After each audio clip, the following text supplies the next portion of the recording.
Hello everyone, thank you for joining me as Grand Cruise Astrology. And today's video I'm going to talk a little bit about April and May and what we got coming up with these eclipses and we got Mercury retrograde and we've got Mars and Pluto making an aspect here at the end of March, and we have some other things to talk about. So I'm just going to get into it. And, I talked in the last video, one of the last videos about, I think I titled the video, Jupiter Hits the Gas, right? Because January, February, and March, we had all planets direct, and everything was set up for us to really make a forward push and to hit the gas and take some chances and see what happens and just put ourselves out there. Now, April, things start to get interesting, and there's a lot of energy in the space, and I don't necessarily see it as hitting the brakes necessarily, but there is some rerouting that's going to be going on here, and there are some big changes that are going to be happening.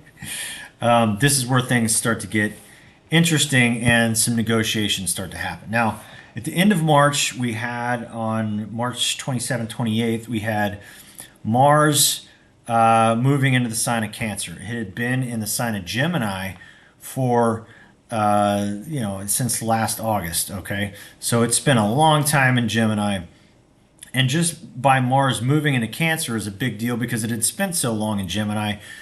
Even though Mars normally spends only 6 weeks in a sign, when it spends almost 7 months in a sign and then it moves, that's kind of a big deal. We kind of notice it a little more. The change is a lot more pronounced, right? And so I say that because we also had Pluto right around that last week of March moving into the sign of Aquarius. Now, these planets ended up the 27th, 28th making what we call a quincunx aspect in the sky, which is an aspect of tension. Okay, now it's not the tension of a square in opposition. It's not what we call a major aspect, but when you have Mars involved, it is more like a major aspect because unlike it being normally an itch you can't scratch or just sort of a minor inconvenience that you have to adjust for, when Mars is involved, it usually has some kind of manifestation in the world, in our lives, something that we can see, something that is visible. As a collective, around 27th, 28th, we did see some of that. And it does kind of speak to, we saw some of that in the world in the collective. Now, it does kind of speak to some of the issues that these planets really speak to. The collective stuff. Now, when we have Pluto, when it moves, Pluto again, it's been 15 years in the sign of Capricorn, right? So Pluto is a very slow-moving energy. The energy of power dynamics and really bringing integrity to situations that have lost integrity or are in need of transformation or reconfiguration, transmutation, right? And so with Pluto being in the sign of Capricorn for 15 years or so, it really just completely transmuted our relationship to these structures of power because that's what Capricorn represents. And so the old guard, if you will, the old patriarchal systems of authority went through a real reconfiguration, transmutation, a complete revamp, if you will. Pluto is very thorough. It gets to the heart of it. It goes in and sucks out the poison. It is caterpillar into butterfly. So now that Pluto is coming to the end of Capricorn, it's not finished with Capricorn yet. It's going to go back into the sign of Capricorn once we get later into the summer, into the fall. But because it is nearing the end, we're kind of wrapping up the stories around some of this breakdown of the old structures, the old hierarchy, if you will, because Capricorn has to do with, old sort of structures. Like it's very corporate, right? And some of the pyramid structures of power and really turning them upside down and shaking out that which is no longer useful going forward, okay? So Pluto has been doing that. It's finishing up that show here the last part of the year into the next year. But it's dipping its toe into the sign of Aquarius, right?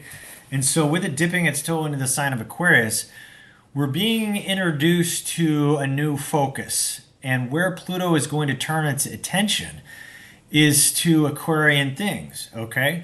And so in a lot of ways this is good because Aquarius is very future thinking. It's very forward looking. It has a lot to do with equality for all, and it's very group minded, and it's very humanitarian and fair, and all of these things, all these wonderful things, and having an inclusive community and worldview and all that stuff.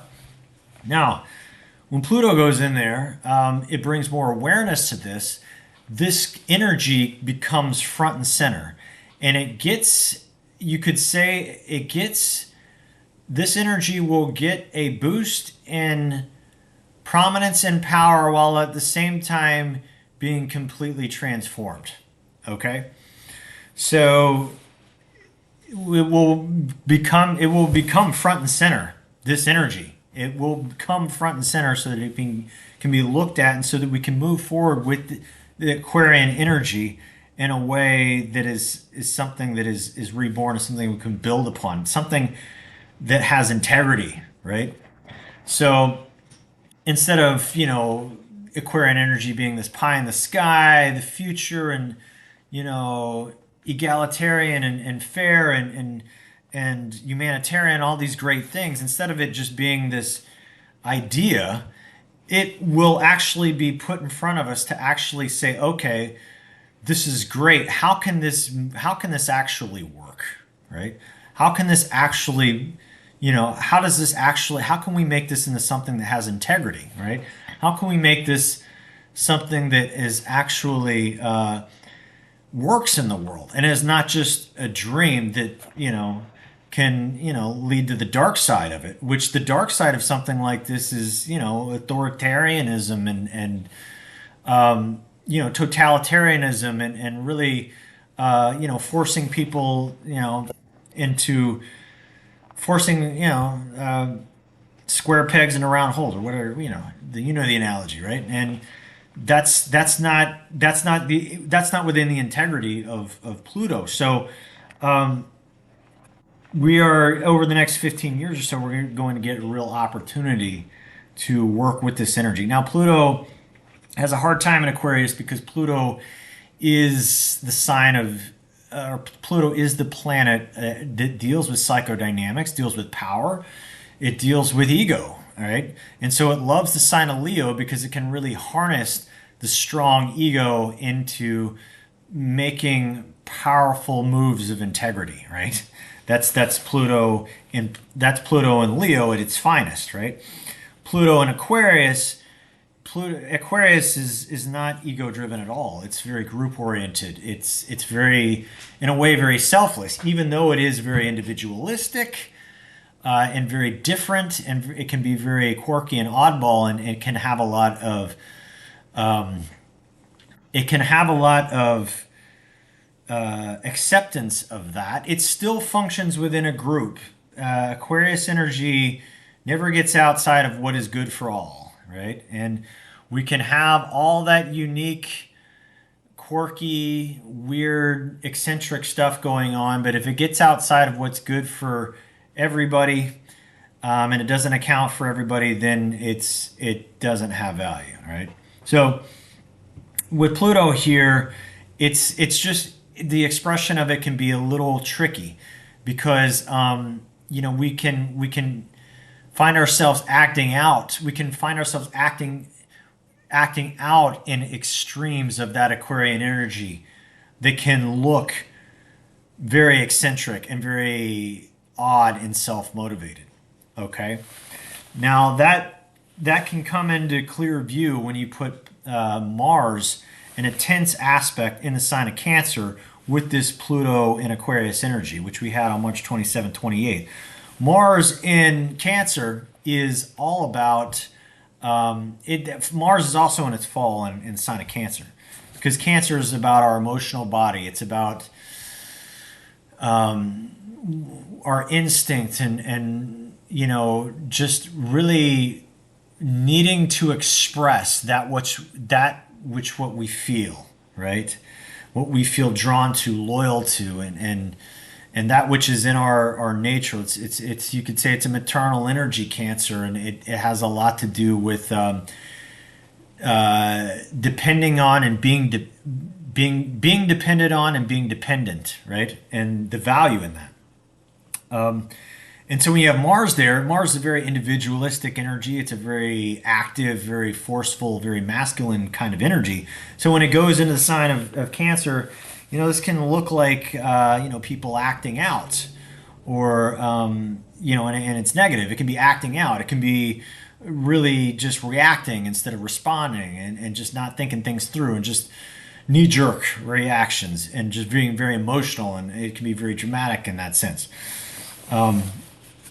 Now, in its light, it can be like a mother protecting the cubs, right? It can be really sticking up for people that need a voice, right? That's Mars in Cancer. It can be really giving, being a soldier for injustice and things like that. Okay, so that's Mars in the light. Okay.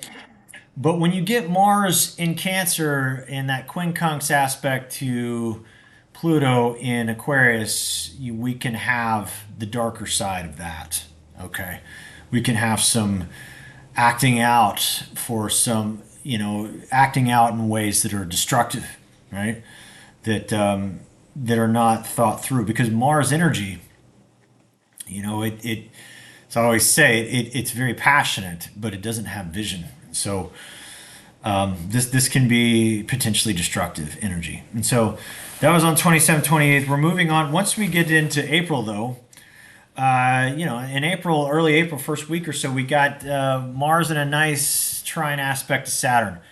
That is a very different energy. Mars in a trine aspect to Saturn, it gives Mars a little bit of that temperance. It gives it a little bit of a cool head in order to do these things I'm talking about. Mars being in the light, really, championing a cause, or sticking up for people that need to be stuck up for, or people that need to have a voice, or just being with family, and really, being passionate. I mean, this could be as simple as, going on a day hike with the family, but just having it being that more kind of familial, more kinship, connecting and having bonds with people that are close for you in a very kind of physical way like that, going on, maybe even going on a camping trip to your favorite pastime place, the family, something like that. This is another way that can manifest with Saturn, giving a trine aspect to Mars here. It can just give it a little bit of a container, and give us a little bit of, have us take a step back and count to 10 before we react, just willy-nilly, right? Because Saturn in the sign of Pisces gives us a little bit of that energy of, there's more than just my emotional body here on this planet to concern myself with. There's billions of us, okay?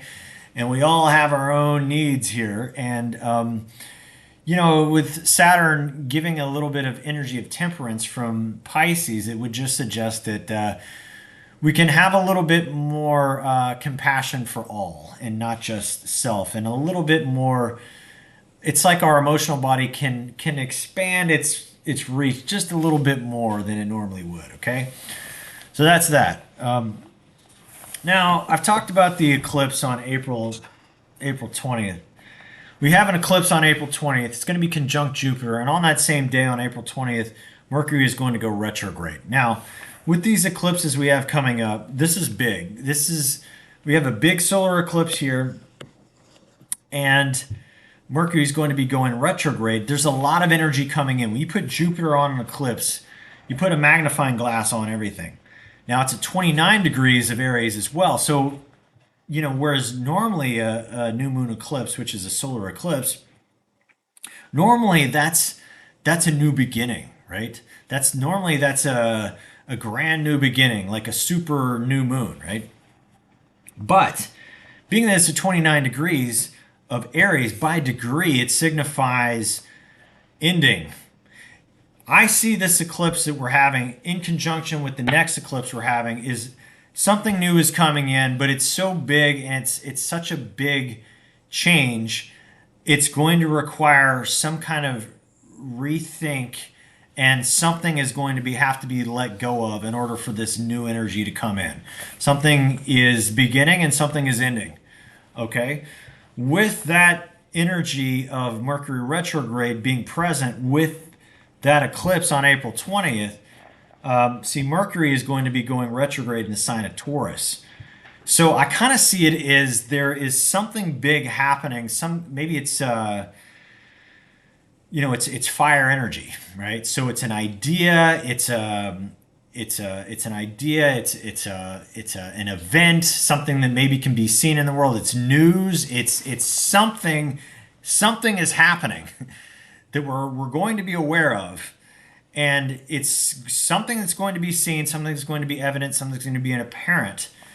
But as time goes on with this Mercury retrograde on a personal level, because Taurus is fixed Earth and Mercury is going retrograde in fixed Earth, it's almost like, there's going to be some rethink on a very material level for each of us about how we're going to move forward with this. Okay? And what this means.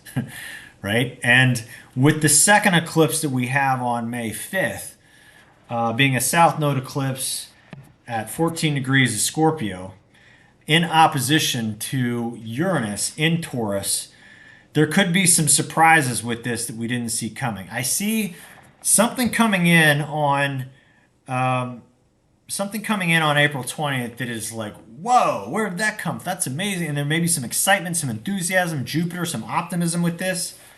But once we get to that second eclipse, there could be some realities that come with this, and they could be very sudden. Now, the second eclipse is more on a personal level. It's more about how it's affecting us on an inner level. Whereas this first eclipse on April 20th is more in the light of day, something that we can see, something that's more evident, apparent. With the second eclipse on May 5th, it looks like it's maybe the fallout of the newness that's coming in from the 2 weeks prior, right? And the Mercury is still going to be retrograde for that eclipse. It's going to be across from that eclipse in Scorpio. I will say with this eclipse from Scorpio that we have, there is some kind of grand ending happening with this eclipse. Something is being let go of. Something is being released on a personal level for all of us in some way. How, to what degree, and to where it is in our lives depends on how it shows up in our chart and what planets are aspected and all that. But something is being let go of, something's being released.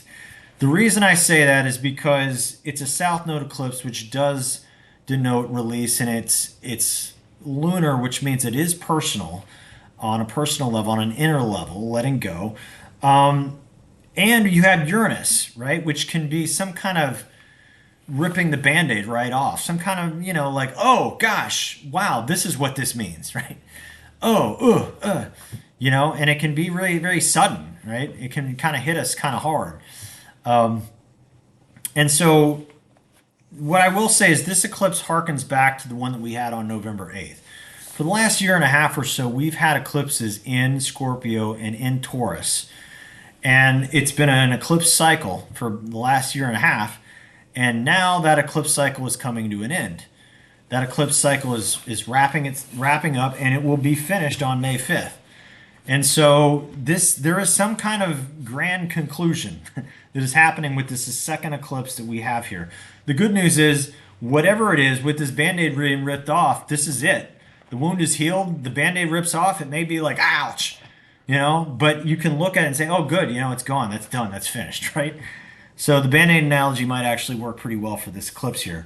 The good news is, after this eclipse, for that second, third week of May, we're going to have Mercury going direct, and it's going to be in a nice sextile aspect with Saturn in Pisces. So I see whatever is happening here. It may be kind of